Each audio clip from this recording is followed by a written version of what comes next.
بسم اللہ الرحمن الرحیم۔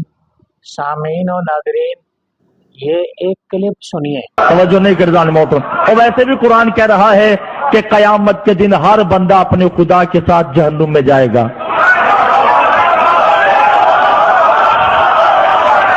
جس نے جس کو خدا مانا ہوگا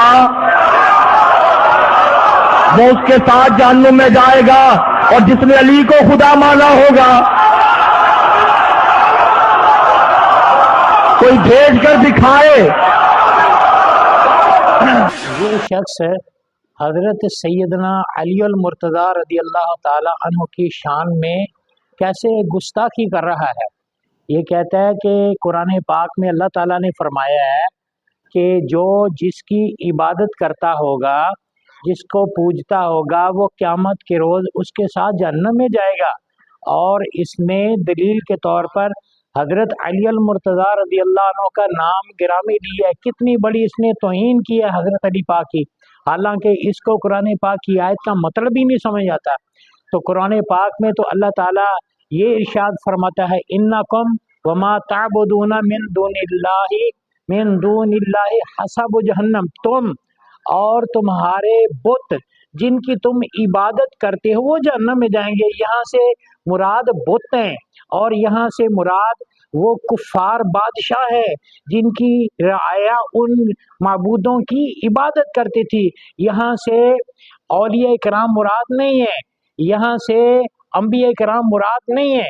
اگر کسی نے اپنی نادانی کی وجہ سے یا کسی نے ہٹ درمی کی وجہ سے کسی پیغمبر کی عبادت کی یا ان کو معبود سمجھا، تو یہ سمجھنے والے جھوٹے جو عابدین ہے یہ جہنم میں جائیں گے۔ انبیاء کرام علیہم اجمعین کا اس آیت سے کوئی تعلق نہیں ہے۔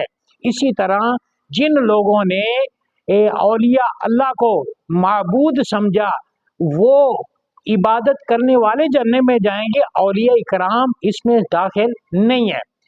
اس آیت کا معنی یہ ہے۔ اور دوسری آیت ہے یوم ندعو کل اناس بامامہم، ہر شخص قیامت کے روز اپنے امام کے ساتھ ہوگا۔ تو یہاں کون لوگ مراد ہیں؟ اگر کسی نے غلط آدمی کی پیروی کی ہوگی تو غلط کے ساتھ ہوگا، اگر کافر کی پیروی کی ہوگی تو کافر کے ساتھ ہوگا۔ تو چونکہ مومنین جو ہے وہ تو کفار کو برا سمجھتے ہیں، اور اگر کسی مومن نے انبیاء کرام کی پیروی کی ہے تو جس نبی کی پیروی کی ان کے ساتھ ہوں گے۔ تو چونکہ ہمارے نبی صلی اللہ علیہ وآلہ وسلم آخر الزمان پیغمبر ہیں تو مومنین حضور کی پیروی کرتے ہیں تو حضور کے ساتھ ہوں گے، اولیاء کرام سے محبت کرتے ہیں تو اولیاء کرام کے ساتھ ہوں گے، نیک لوگوں سے محبت کرتے ہیں تو نیک لوگوں کے ساتھ ہوں گے۔ اس آیت کا یہ مطلب ہے، یہ مطلب نہیں ہے کہ جو جن کی بھی عبادت کرتے ہیں وہ بھی اور جو عابدین ہیں وہ بھی جہنم میں جائیں گے۔ یہ صرف کفار مکہ یا کفار دنیا ان کے متعلق ہے یا بتوں کے متعلق ہے۔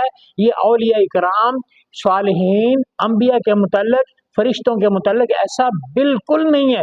اگر کسی نے کسی فرشتے کی عبادت کی، اس کو خدا سمجھا، تو عبادت کرنے والے جہنم میں جائیں گے، فرشتے نہیں جائیں گے۔ اسی طرح اس آیت کا مطلب بالکل واضح ہے، لیکن سمجھنے کے لیے عشق رسول چاہیے، اور سمجھنے کے لیے امام احمد رضا بریلوی رحمۃ اللہ علیہ کی محبت چاہیے جو انہوں نے سکھائی ہے۔